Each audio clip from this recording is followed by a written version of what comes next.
Camille Cottin, le moment où le silence se brise. La salle était calme, presque suspendue dans le temps. Sous les éclats des flashs et le murmure des journalistes, Camille Cottin leva doucement les yeux. Son visage restait impassible, mais dans la profondeur de son regard brillait une clarté rare, celle d'une femme qui a décidé de dire sa vérité. Ce jour-là, elle n'avait pas choisi de parler d'un film, ni d'un rôle. Elle parlait d'elle-même, de ce qu'elle refusait d'incarner dans la vraie vie. « Je ne veux pas me marier ». Une phrase simple, mais qui résonna dans la pièce comme un coup de tonnerre dans le ciel tranquille de la bienséance. Depuis des années, la France l'admirait pour son audace, son humour grinçant, sa sincérité désarmante. Camille Cottin, celle que l'on a découverte dans Connasse, puis adorée dans 10%, avait toujours su jouer les femmes libres, parfois insolentes, mais profondément humaines. Pourtant, peu savaient que cette liberté n'était pas seulement un rôle, c'était sa manière de vivre. Elle partage sa vie depuis longtemps avec Benjamin, un compagnon discret, loin des caméras. Ensemble, ils ont bâti une histoire, une famille, un quotidien fait d'amour et de respect, sans jamais passer par la mairie, sans alliance ni serments écrits. Dans un monde qui adore les symboles, j'ai choisi le silence des évidences, dit-elle doucement. Il n'y avait ni provocation ni cynisme dans ses mots, mais une lucidité tranquille. Elle ne rejetait pas l'amour, encore moins la fidélité. Ce qu'elle refusait, c'était l'idée qu'une signature puisse définir la profondeur d'un lien. Pour elle, le mariage n'était pas une fin, ni un idéal, mais une convention qui pouvait, à ses yeux, éteindre quelque chose d'essentiel. La liberté d'exister à deux sans appartenir à personne. Camille parlait lentement, choisissant ses mots comme on caresse une vérité fragile. « Je suis contre le mariage, non pas parce que je ne crois pas en l'amour, mais parce que je crois en la liberté. » Cette phrase, prononcée avec douceur, portait toute la force de son identité. Elle savait que son opinion allait déranger. En France, le mariage reste un symbole puissant, presque sacré. Mais elle, avec ce mélange de grâce et d'ironie qui la caractérise, voulait simplement affirmer qu'il existe 1000 manières d'aimer et que la sienne n'a pas besoin de contrat pour exister. Benjamin, son compagnon, a toujours respecté ce choix. Ils vivent ensemble comme deux âmes liées par la confiance, par l'amitié avant tout. Pas de robe blanche, pas de cérémonie, mais des matins partagés, des rires silencieux, des gestes qui en disent plus long que les promesses. Pour Camille, l'amour ne s'écrit pas en lettres officielles. Il se vit dans la patience, la complicité et la tendresse du quotidien. « Nous ne sommes pas mariés, mais nous sommes unis », a-t-elle confié un jour à demi-mot, presque comme une confession involontaire. Son refus du mariage n'est pas une rébellion contre la société, mais une quête d'authenticité. Elle n'a jamais voulu être prisonnière d'une image, ni d'un cadre. En refusant la bague, elle ne rejette pas l'amour, elle le redéfinit. Elle défend l'idée d'un couple fondé sur la volonté renouvelée de rester ensemble, jour après jour, sans y être forcé par une institution. Ce choix, profondément personnel, devient un acte poétique, celui d'une femme moderne qui assume le paradoxe d'aimer sans se posséder. Devant les journalistes, ce jour-là, Camille ne cherchait pas à provoquer le scandale. Son ton était calme, presque apaisé. Pourtant, ses mots ont eu l'effet d'une onde. On a parlé d'elle, on a débattu, on l'a questionnée. Mais pourquoi? Pourquoi refuser ce que tant de gens rêvent de célébrer? Elle a simplement souri. « Parce que je me sens plus vraie ainsi », a-t-elle murmuré. Et dans ce sourire, il y avait la certitude de quelqu'un qui a trouvé sa paix intérieure, même si le monde autour s'interroge encore. Le soir même, les réseaux sociaux s'enflammèrent. Certains la traitèrent d'idéaliste, d'autres de féministe radicale. Mais au-delà des étiquettes, un sentiment flottait, le respect. Beaucoup de femmes se sont reconnues dans ces mots. celles qui ont aimé sans alliance, celles qui ont préféré la sincérité d'un regard à l'éclat d'un diamant. Camille devenait sans le vouloir une icône de cette génération qui ose vivre autrement, sans avoir besoin de cocher les cases d'une vie parfaite. Sous la lumière tamisée du studio, son visage restait doux mais ferme. Elle savait que sa vérité dérangeait, mais elle n'en avait pas peur. Il n'y avait pas de colère dans son discours, seulement une clarté rare, celle d'une femme qui s'est affranchie des attentes. Le silence qu'elle brisait ce jour-là n'était pas seulement le sien, c'était celui de toutes celles et ceux qui, en secret, rêvent d'un amour qui n'a pas besoin de serment pour être éternel. Et quand la dernière question fut posée, Camille resta un instant immobile. Les flashs continuèrent de crépiter, le bruit du monde revenait lentement. Elle sourit encore une fois, un sourire à la fois doux et grave, puis dit simplement « Je n'ai pas besoin d'un mariage pour me sentir engagée. Je suis déjà là, chaque jour, par choix. Une phrase, une vie, un manifeste. Dans un univers où tout le monde cherche à appartenir à quelqu'un, elle a choisi d'appartenir à elle-même. Et peut-être que c'est cela, le véritable amour. » Corps du texte. Le parcours et la psychologie d'une femme libre. Avec Benjamin, Camille Cottin a construit une vie qui échappe à toutes les conventions. Ils partagent le même toit, les mêmes rires, les mêmes fatigues, et surtout, la même vision du monde. Ensemble, ils ont élevé leurs enfants, décoré leur maison, affronté les doutes et les joies du quotidien, comme tous les couples qui s'aiment profondément. Mais chez eux, il n'y a ni alliance, ni anniversaire de mariage, ni cérémonie pour prouver quoi que ce soit. Ce qu'ils possèdent, c'est cette certitude silencieuse. L'amour n'a pas besoin d'être validé pour exister. Leur relation repose sur quelque chose de rare, une confiance absolue et un respect mutuel qui se renouvellent chaque jour. Camille parle souvent de Benjamin avec une tendresse mêlée d'admiration. Il est son encre et son miroir, celui qui comprend son besoin d'espace sans jamais s'en sentir menacé. Dans ce couple, chacun garde son univers, ses passions, ses doutes, et c'est précisément ce qui fait leur force. Ils ne se surveillent pas, ils s'accompagnent. Ils ne s'enferment pas l'un dans l'autre, ils s'ouvrent ensemble sur le monde. Dans une société où le mariage reste un rite presque sacré, leur choix paraît déroutant, voire provocateur. Pourtant, pour Camille, c'est une manière d'aimer autrement, sans frontières, sans promesses imposées, mais avec une fidélité qui vient du cœur. Elle l'a dit un jour avec cette clarté tranquille qui la caractérise. « Je suis contre le mariage, non pas parce que je suis contre l'amour, mais parce que je crois que la liberté est le fondement de l'amour. » Ces mots, prononcés sans colère, résument toute sa philosophie. Pour elle, la liberté n'est pas l'opposé de l'engagement, mais sa condition première. Comment aimer sincèrement si l'on se sent lié par l'obligation plutôt que par le désir? Comment rester soi-même dans un cadre qui exige de fusionner jusqu'à s'oublier? Camille veut aimer en restant entière et être aimée sans être possédée. Il y a, dans sa manière de vivre l'amour, une dimension presque poétique.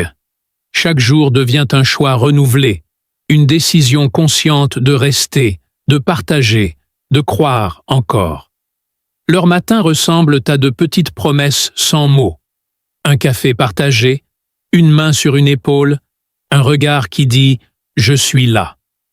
Rien n'est écrit, et c'est peut-être ce qui rend leur histoire si vivante. L'absence de contrat n'est pas un vide, c'est un espace, celui où la tendresse peut respirer, où le respect peut s'épanouir sans contrainte.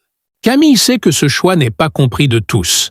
Elle a grandi dans une société où l'on demande toujours « Quand te maries-tu ?» comme si c'était la mesure ultime de la réussite sentimentale. Mais elle n'a jamais cherché à satisfaire les attentes d'autrui. Ce qu'elle cherche, c'est une cohérence entre ce qu'elle ressent et la façon dont elle vit. Pour elle, la liberté n'est pas une fuite, c'est une fidélité à soi-même. Son entourage a fini par s'habituer à cette singularité.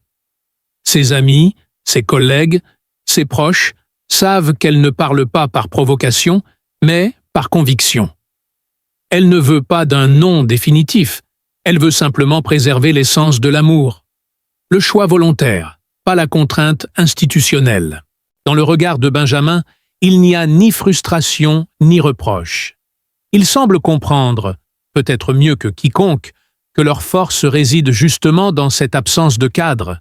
Ce n'est pas un vide, c'est un champ ouvert, où l'amour circule librement, sans avoir à se justifier.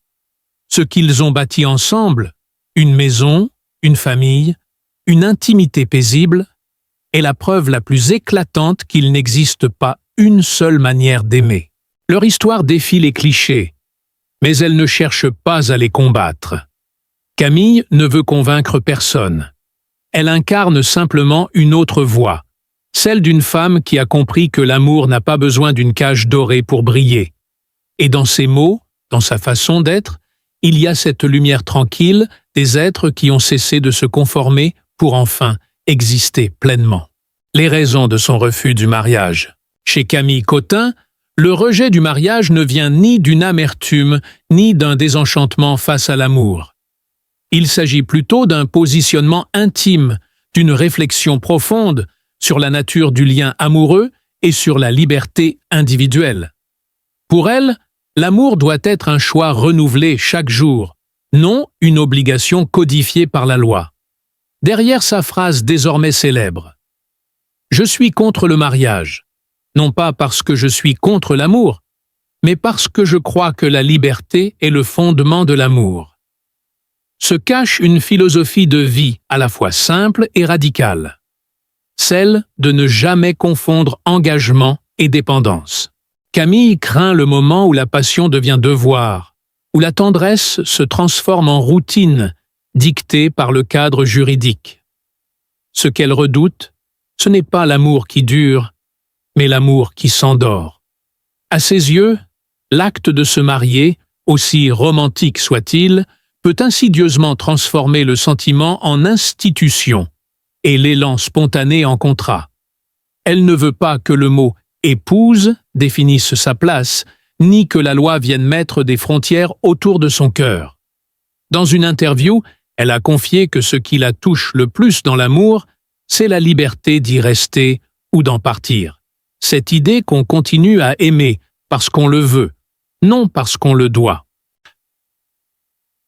Le mariage, dit-elle, peut parfois donner l'illusion de la sécurité, mais il ôte quelque chose d'essentiel, la fragilité du choix.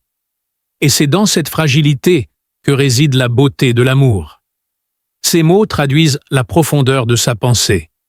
Pour Camille, l'amour ne doit pas être garanti. Il doit être vécu dans le risque, dans l'incertitude, dans la beauté de l'impermanence. C'est précisément cette incertitude qui rend chaque geste sincère, chaque regard précieux, chaque jour unique. Dans la société française contemporaine, sa position trouve un écho particulier. La France a longtemps été marquée par une vision traditionnelle du couple. Mariage civil, famille unie, stabilité comme idéal bourgeois. Mais au fil des décennies, les mentalités ont évolué.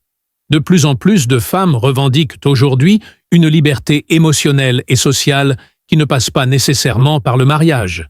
Elles cherchent à concilier l'amour et l'indépendance, à vivre la liberté dans le lien, sans se sentir enfermées dans des cadres hérités du passé. Camille incarne cette nouvelle génération de femmes françaises, cultivées, autonomes, conscientes d'elles-mêmes, qui refusent de choisir entre l'amour et la liberté. Pour elle, le couple ne doit pas être une fusion, mais une alliance souple entre deux êtres entiers. Là où la tradition voyait la stabilité dans le contrat, elle voit la vitalité dans le mouvement. Là où autrefois on parlait de « tenir bon », elle parle de « choisir encore ». Oui, ce refus du mariage ne signifie pas qu'elle nie l'importance de l'engagement. Au contraire, son choix en souligne toute la valeur. Elle s'engage par conviction, pas par contrainte. Chaque matin passé auprès de Benjamin est un acte de fidélité renouvelé, une promesse silencieuse qui ne doit rien à la loi, mais tout à la sincérité. Dans un monde où beaucoup se marient pour se rassurer, Camille a choisi l'incertitude lumineuse de la liberté. Et paradoxalement, c'est peut-être cette liberté-là qui rend son amour plus vrai, plus fort, plus humain. Le regard du public et la réaction de Camille. Lorsque Camille Cottin a exprimé ouvertement son refus du mariage, la réaction du public ne s'est pas fait attendre. Dans un pays où l'union civile reste un symbole social fort, ses propos ont dérangé, fasciné, parfois même choqué. Certains l'ont qualifié de rebelle, d'anticonformiste, d'esprit trop libre pour se plier aux traditions. D'autres, au contraire, ont vu en elle une voix moderne, courageuse, capable d'exprimer tout haut ce que beaucoup ressentent tout bas. Mais Camille, fidèle à elle-même, ne s'est jamais laissée troubler par le bruit des opinions. Elle n'a pas cherché à convaincre ni à se justifier. Son regard est resté calme, presque doux, quand on l'interrogeait sur sa position. Elle souriait avec cette élégance tranquille qui lui est propre et répondait simplement. Le bonheur ne se trouve pas dans une cérémonie, mais dans la sincérité du partage quotidien. Cette phrase, prononcée sans arrogance, résume toute sa vision de la vie. Pour elle, le mariage n'ajoute rien à la profondeur d'un lien. Ce qui compte, c'est l'attention de chaque jour, la complicité dans les gestes simples, le respect silencieux qui tisse la durée. Elle croit en un bonheur discret, dépouillé des apparences, loin des regards et des attentes. Là où beaucoup cherchent la reconnaissance sociale, Camille cherche l'authenticité de l'instant. Bien sûr, il y a dans son choix une force certaine, mais aussi une solitude subtile. Être différente, dans un monde qui aime les étiquettes, c'est accepter de marcher un peu à contre-courant. Camille le sait. Parfois, cette liberté a un goût mélancolique. Celui d'une femme qui observe, avec une légère distance, les cérémonies, les promesses, les alliances, et qui se demande si tout cela n'est pas simplement une autre manière d'avoir peur d'être seule. Elle, au contraire, a choisi la sincérité du doute plutôt que la sécurité du conformisme. Cette attitude lui confère une aura singulière, celle d'une femme forte, lucide, mais habitée par une forme de douceur mélancolique. Dans ses interviews, on perçoit parfois une nuance dans la voix, un léger tremblement qui trahit sa sensibilité. Ce n'est pas la froideur qui la guide, mais une profonde exigence de vérité. Beaucoup de femmes en France se reconnaissent en elle. Des femmes qui refusent de vivre selon les attentes, qui veulent aimer sans se perdre. Camille est devenue, malgré elle, une figure de cette modernité intime, une femme qui ne rejette pas le romantisme, mais qui le réinvente à sa manière. Elle marche seule parfois, au sens symbolique du terme. Mais cette solitude est choisie, apprivoisée, presque lumineuse. Elle dit souvent que la liberté a un prix, et que ce prix, c'est d'être parfois incomprise. Mais elle ne s'en plaint pas. Son sourire, lorsqu'elle en parle, porte une paix intérieure rare, celle de quelqu'un qui a accepté d'être pleinement elle-même, quitte à ne pas plaire à tout le monde. Et c'est peut-être là, dans cette lucidité douce amère, que réside la beauté de Camille Cottin. Une femme forte, mais fragile, libre, mais profondément humaine, différente, mais sincèrement fidèle à son cœur. Analyse. Les couches de sens cachées derrière l'histoire. La liberté comme manifeste de vie. À travers les paroles et les choix de Camille Cottin, se dessine bien plus qu'une simple opinion personnelle. C'est une philosophie de vie, un manifeste silencieux de liberté. Dans un monde où les conventions sociales dictent encore trop souvent la forme que doit prendre le bonheur, Camille incarne une résistance douce, une révolution tranquille. Elle ne brandit pas la liberté comme une arme, mais comme un souffle. Celui d'une femme qui a compris qu'aimer ne doit jamais signifier renoncer à soi-même. Son refus du mariage n'est pas un rejet de l'amour, mais un refus de la possession. Il ne s'agit pas de dire non à l'autre, mais oui à une manière plus authentique d'être ensemble. Dans ses mots, dans ses silences aussi, il y a cette idée que l'amour véritable ne demande pas de preuves, mais de présence. que la fidélité ne se mesure pas à la durée d'un contrat, mais à la sincérité des regards qui se croisent chaque matin. Camille appartient à cette génération de femmes françaises qui ont hérité de l'indépendance conquise par leur mère, mais qui cherchent désormais à lui donner un sens intérieur. Ce n'est plus seulement une liberté économique ou professionnelle, mais une liberté intime, celle de choisir, de refuser, de s'écouter. Là où les générations précédentes ont dû se battre pour exister dans un monde d'hommes, Camille et ses contemporaines se battent pour exister sans se trahir. Elles refusent la logique du devoir conjugal et de la normalité sociale. Elles préfèrent la vérité du ressenti à la stabilité du statut. Cette attitude peut sembler égoïste à certains, mais elle relève au contraire d'une lucidité rare.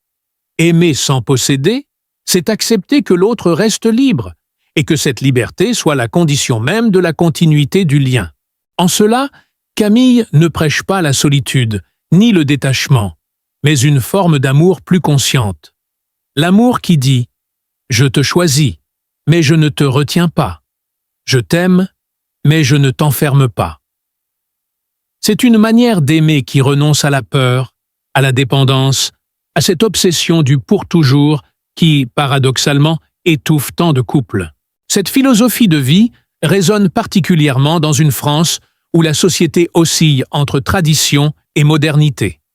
D'un côté, il y a encore l'idéal du mariage comme symbole d'union et de stabilité. De l'autre, une jeunesse qui revendique le droit d'aimer sans devoir se justifier. Camille se situe à cette frontière, ni militante féroce, ni conservatrice, mais femme d'équilibre, qui ose simplement vivre selon ses propres règles. Et c'est précisément cette nuance qui rend son message si fort. La liberté de Camille n'est pas un cri contre les autres, c'est un chant pour soi. C'est un geste d'émancipation qui n'exclut pas la tendresse. Dans ses mots, dans son regard tranquille, on sent cette conviction. Être libre, c'est aimer sans se perdre. Un symbole de féminisme subtil et incarné. Camille Cottin ne se présente pas comme une militante du féminisme, mais son attitude emporte naturellement les valeurs les plus nobles. Elle ne brandit pas de slogan, elle ne cherche pas à choquer, et c'est précisément dans cette simplicité que réside la puissance de son message. En vivant comme elle le souhaite, elle prouve que le féminisme peut être une pratique silencieuse, quotidienne, intime, celle de choisir sa propre trajectoire, sans avoir à demander la permission. Dans ses interviews, Camille parle souvent du mot « choix ». Elle y revient sans cesse, comme à une boussole morale. Le choix de sa carrière, de ses rôles, de sa vie privée. Elle ne veut pas être définie par les attentes extérieures, ni celles du cinéma, ni celles de la société, ni celles d'un mari potentiel. Sa liberté est avant tout intellectuelle et émotionnelle, celle de dire non à ce qui ne lui ressemble pas.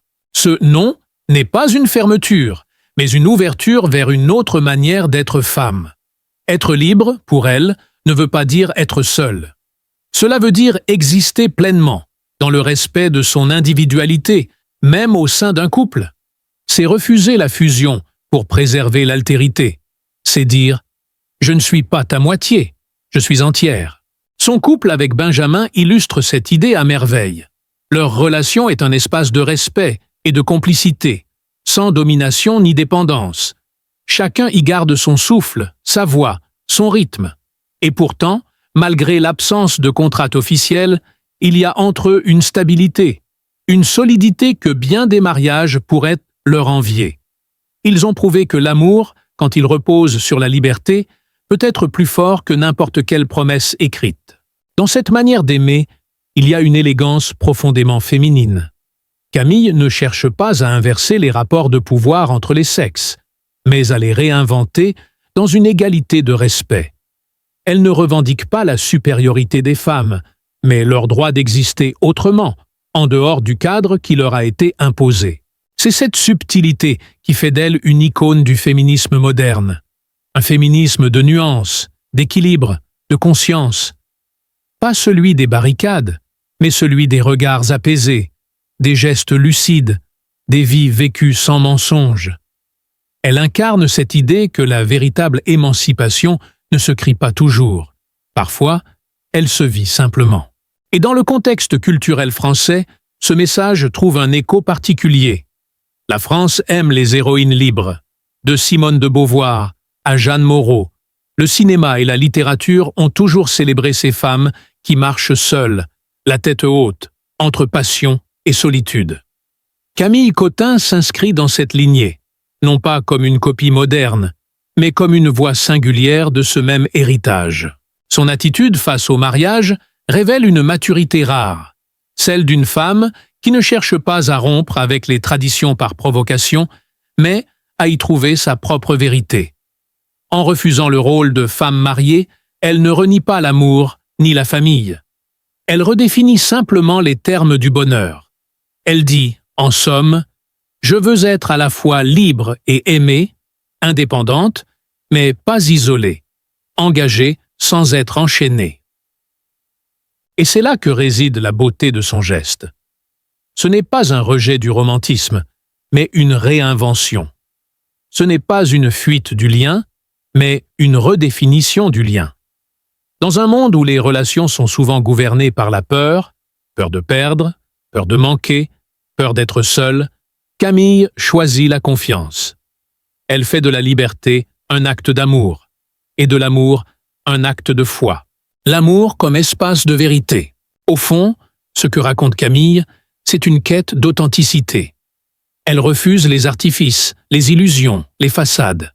Elle préfère la vérité d'un amour fragile à la sécurité d'un amour figé. Cette vision, profondément humaniste, s'inscrit dans une tradition française de la sincérité intime, celle de Montaigne, de Colette, de Marguerite Duras. Comme elle, Camille explore les zones grises de l'émotion, ces territoires où l'amour et la liberté s'entremêlent sans jamais se résoudre. Dans son couple, la liberté n'est pas une menace, mais un moteur. Elle nourrit le désir, maintient la curiosité, empêche la lassitude. Benjamin et elle vivent leur relation comme une conversation continue, sans rôle préétabli, sans promesse éternelle, mais avec une intensité réelle. Cette transparence fait de leur amour un espace d'humanité plutôt qu'un idéal figé. Camille sait que l'amour parfait n'existe pas. Elle n'en cherche pas la perfection, mais la vérité. Et cette vérité passe par l'acceptation de l'autre dans toute sa complexité. Elle ne veut pas d'un conte de fées. Elle veut une histoire vraie, parfois chaotique, souvent imparfaite, mais profondément sincère. Ce réalisme amoureux, loin du cynisme, est une forme de sagesse moderne. C'est l'idée que l'amour, pour durer, doit respirer, et que la liberté n'est pas l'ennemi du couple, mais sa condition de survie. Une esthétique de la solitude choisie. Trent Wessant. Dans la figure de Camille Cottin, il y a aussi une dimension existentielle, celle de la solitude assumée. Non pas la solitude du manque, mais celle du choix. Elle accepte qu'aimer ne remplisse pas tout, que l'on puisse être à deux sans se dissoudre. Elle sait qu'il y aura toujours une part d'elle qui restera secrète, indépendante, inaccessible, et c'est justement ce mystère-là qui nourrit son amour. Il y a, dans son regard et ses paroles, une mélancolie légère, presque poétique, comme si elle savait que la liberté a un prix, celui d'être parfois incomprise. Mais elle accepte ce prix, car pour elle, la paix intérieure vaut plus que la conformité. Et cette attitude, loin d'être égoïste, inspire. Elle rappelle que chaque être humain, homme ou femme, doit apprendre à s'aimer d'abord avant de pouvoir aimer pleinement l'autre. Camille n'est pas une héroïne de solitude, elle est une femme de conscience, un message universel. Ce que Camille Cottin transmet dépasse les frontières de la France ou du féminisme. C'est une réflexion universelle sur le sens de l'amour à notre époque. Dans un monde où les relations deviennent parfois des performances, où l'engagement se mesure en likes et en apparence, elle ramène l'amour à l'essentiel, la sincérité, la liberté, la responsabilité de soi. Son histoire n'est pas seulement celle d'une actrice célèbre, mais celle d'une femme qui a osé dire non à ce qui ne lui ressemble pas. Et dans ce non, il y a un immense oui à la vie, à l'amour, à l'authenticité. Camille Cottin, en refusant de se marier, ne défie pas les autres, elle se découvre elle-même. Et dans ce geste, discret mais puissant, elle nous invite tous à nous interroger. Qu'est-ce que cela veut dire, vraiment, aimer librement? Dans cette lumière douce où elle avance, Camille n'a pas besoin de symboles, ni de bagues, ni de discours. Sa vie elle-même est un texte, une déclaration d'indépendance et de tendresse. Parce qu'au fond, la liberté qu'elle défend n'est pas une fuite du lien, mais une manière nouvelle d'y croire. La nuit tombait doucement sur Paris. À travers la grande fenêtre de son appartement, Camille observait la ville s'illuminer, ces milliers de points de lumière qui semblaient battre au rythme d'un cœur immense. Dans ses mains, une tasse de café encore tiède dégageait une fine vapeur se mêlant au silence de la pièce. Tout était calme, presque suspendu. Benjamin n'était pas loin, quelque part dans la maison, occupé à vivre simplement, comme toujours. Il n'y avait ni cérémonie, ni promesse, ni mots solennels entre eux ce soir-là. Seulement cette présence tranquille, ce fil invisible qui les reliait. Dehors, les bruits de la ville montaient. Un taxi qui passe, une porte qui claque, un rire au coin d'une rue. Camille regardait tout cela avec un léger sourire. Paris, avec sa beauté imparfaite et sa lumière dorée, ressemblait à sa propre vision de l'amour. Vivant, changeant, libre. Elle pensa à tout ce qu'on attend d'une femme, d'un couple, d'une vie bien rangée. Et puis elle pensa à ce qu'elle avait choisi. Cette liberté douce, exigeante, parfois solitaire, mais vraie. Elle ne regrettait rien.